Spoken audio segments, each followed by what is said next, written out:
Let's start with the big picture.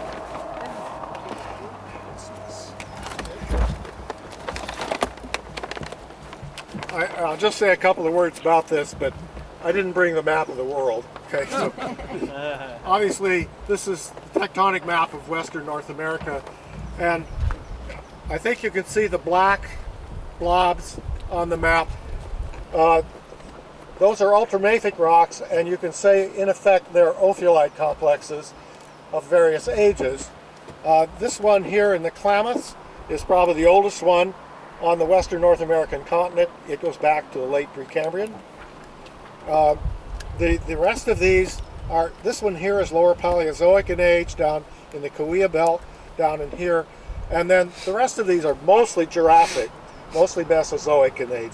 Although there's some rocks over here in Nevada that one could call ophiolitic rocks. And I think, in fact, one can make an argument that there is another belt in here that's not very well developed. The only reason for bringing this in here is to remind people that you have this fold and thrust belt that comes down on the eastern side in here, next to the edge of the craton, and you have all this stuff out to the west that seems to be accreted material. And there are two papers that have come out in the last couple of years that have argued that this is in fact the edge of North America, that all the rest of this is separate material that was part of a ribbon continent that was offshore North America, and some sort of exotic material that in fact is the thing that caused the fold and thrust belt to develop in the late Cretaceous by subduction of the continent to the west underneath this ribbon continent. I think this is a pretty neat idea, but we could talk about that. All right, that's all I want to do with this map, and we can do that now.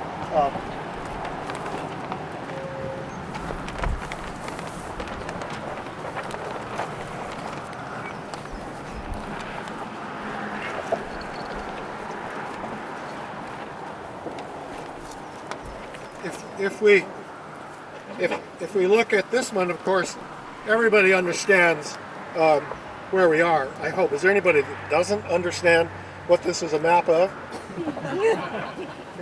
Okay. You ask that question every morning. Okay. So we've actually you started from down in here somewhere. I started from Davis, which is right here. We've come up into the Yuba River region, which is, I believe, yes, it's right in here, and we're now in this region in here approximately, so in these green rocks, and it's these green rocks and their associated pinks and purples, they're going to be the object of our attention for the next few hours. This is all part of the so-called Western Jurassic Belt, or Western Belt, or Foothill Belt of rocks that include in purple then these ophiolitic rocks that you see here and there. This body here, this purple streak that comes down through in here, is the Feather River peridotite, which has ages as old as Devonian on it. So we get into older material as you go in here.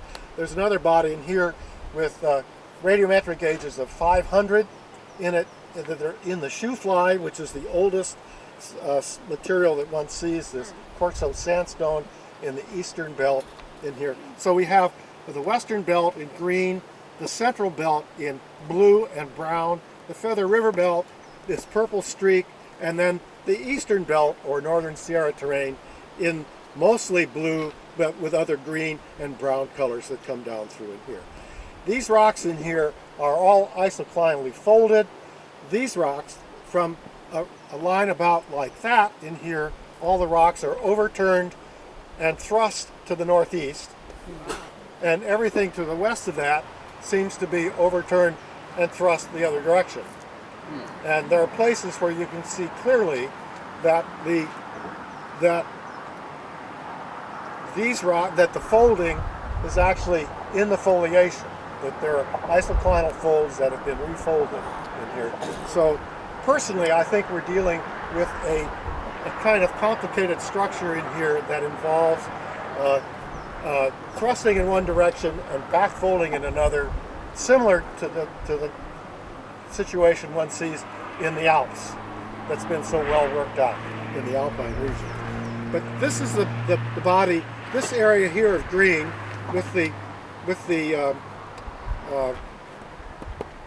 reds and purples in here is the Smartville Complex, and that's the thing that we want to sort of look at next. No, but before doing that, let me show you a cross section through here.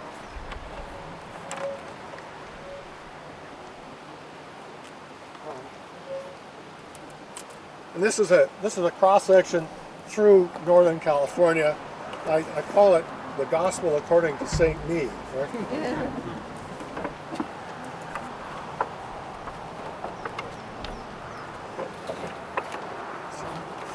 Okay, so this cross section is an attempt at a true scale cross section across Northern California, going from the Selenian block across the Franciscan in here into the Great Valley, and then into the Sierra Nevada in here. Now, what's shown are a whole series of steep folds and things like that in here, and one can see evidence for that. This is more representational than actual.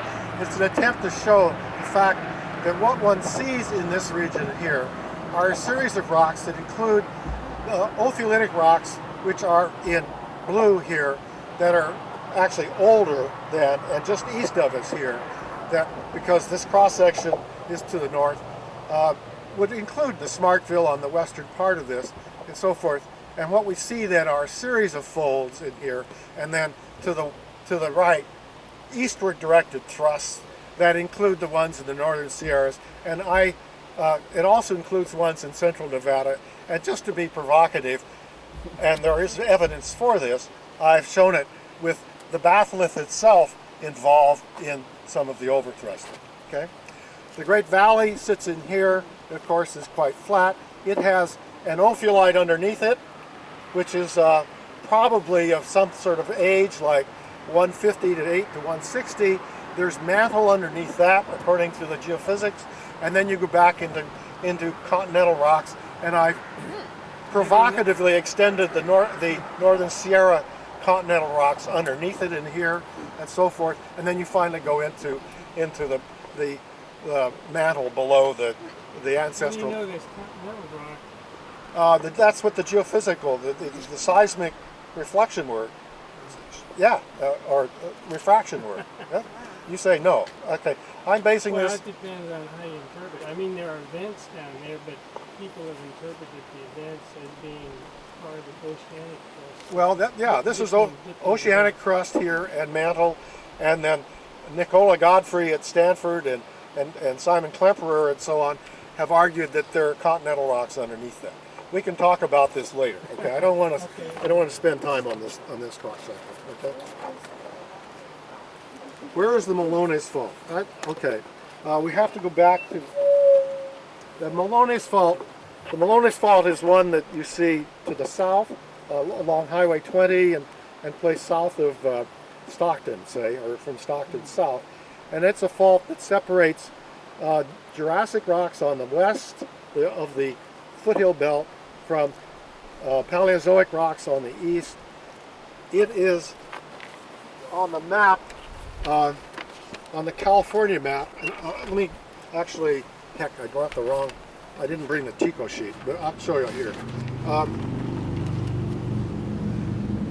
Basically, it's down in here, and it is extended, I think, erroneously up to this area here where it separates Paleozoic ophiolitic rocks from Paleozoic and Mesozoic on the east side.